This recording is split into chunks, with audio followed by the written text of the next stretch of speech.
Welcome back from the break. Now, a combination of talent, passion, and what you studied in school can give you a great footing in the business world today. This describes our entrepreneur this week.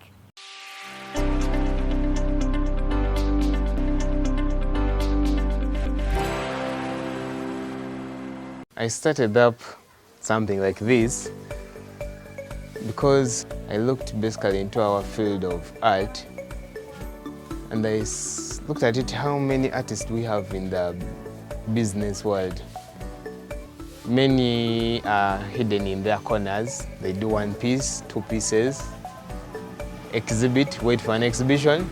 So me, I looked at it, during that process of working, it may take you like a year or a few months. What you'll be surviving on? So I said, I need to think.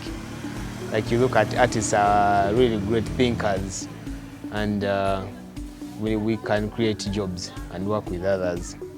So I said I need to get helpers, train them, so that they can help me do other things as I concentrate on conceptualizing things. When I got a chance and Dr. Chirumira called me, we had shared a project. I just finished campus, but she trusted me that much. She's a sculptor too. We worked on that project, and the first money I got, it was exciting to me. It was actually 1 million, and I already knew which machines I need. Some of them were so expensive, so I had to buy the basic ones, which I can start with, like a welding machine, a few grinders, and a compressor for spraying the finished works. I put much emphasis in helping other people, even though they're not artists. They're those who are interested in working, and they're hardworking. So I call them, basically, mostly the youth.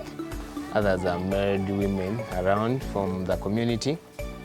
Skill them, then they help me produce those other ideas which I have in my mind. The kind of materials I use, basically, if it's welding, a person will say I need a door or a window, or I need rails for the balcony. We make those rails and the windows, then the offcuts, we use them to make our artworks, crafts. We craft a lot, and surprisingly, I would say we make more money from the cut-offs we have than the original works people asked for.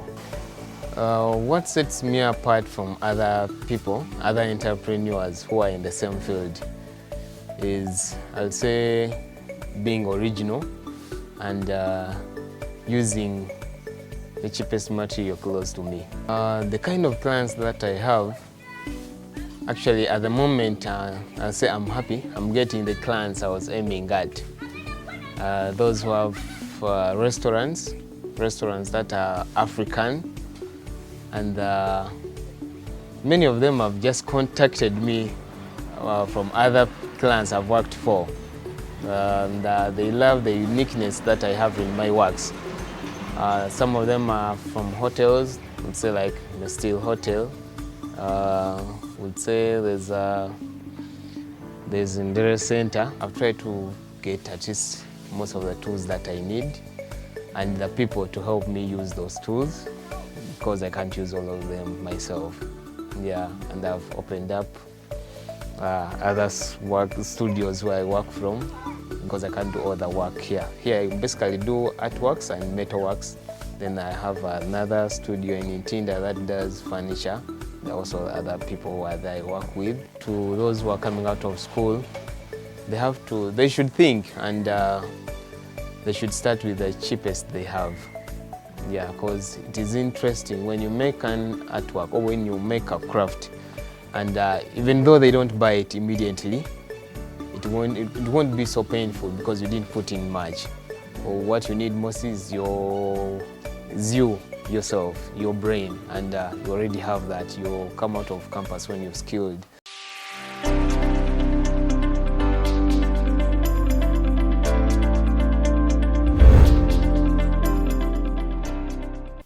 $10,000 shillings can start me a business at home. I have a phone, I have data. I can buy wheat and make samosas. I can make those papers and distribute them. 10,000 shillings only is enough for me. And I know I'll make 20,000 out of it. Following day, I know I'll make 30,000. And I also know that I can do money through passive investments. Passive investment, how do I get it? I can say maybe I'm an events planner and I don't have the equipment. I have social media. I'll upload like a picture and then I tell someone I can plan your event. Then I look for a planner, I look for the service provider, then I get a commission out of that. So to me, and if you tell me that you're jobless, you don't have any business you're doing, I don't understand you.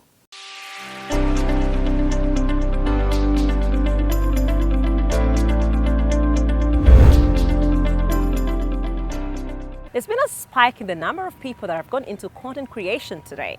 But the question is, for sustainability, how are they able to monetize it? Indeed, monetization is the key thing here. And today we're sharing tips on how you can monetize that content so that you can stay in business for the long haul.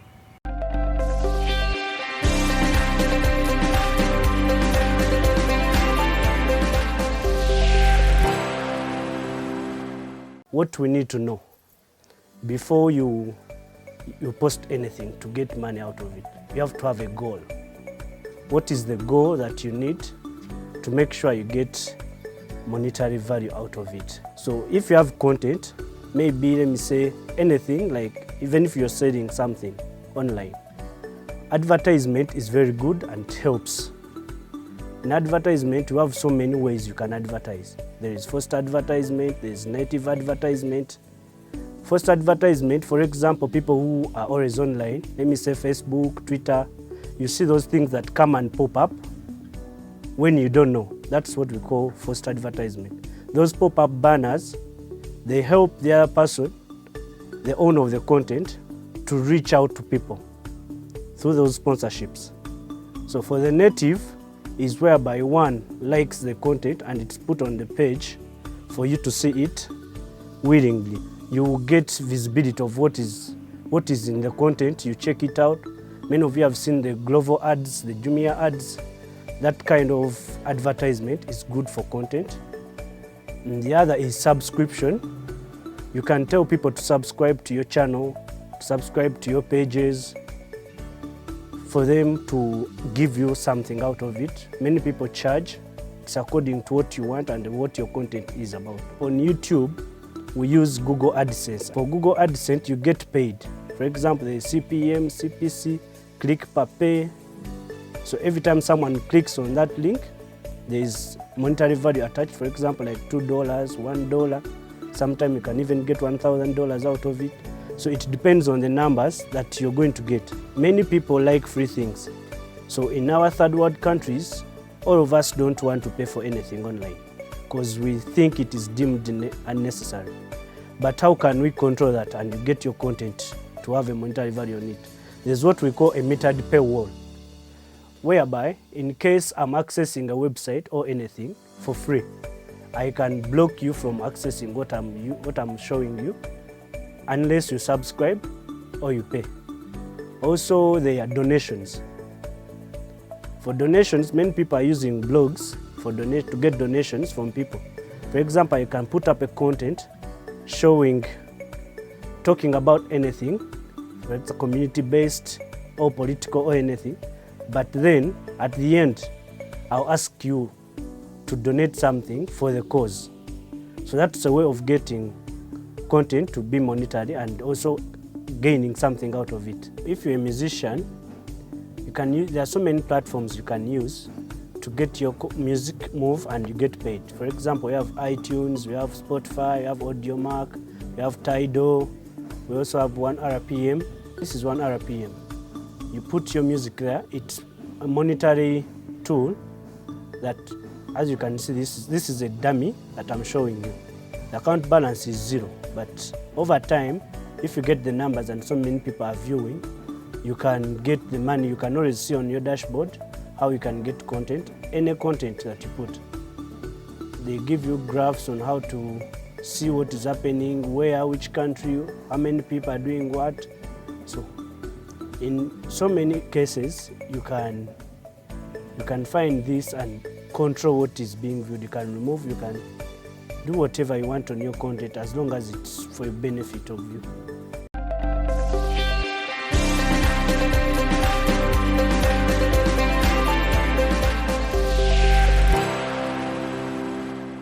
This brings us to the end of this week's edition of Money and Markets. Thank you for being a great audience. And we'd like to keep the conversation going. So drop us a line on the adverts on your screen because, like we said, business never sleeps. We'd like to keep the discussion going. I've been your host, Charles Woji. And I'm Shamim K. Matovu. Thank you for watching. Keep well, keep safe. Goodbye. Bye-bye.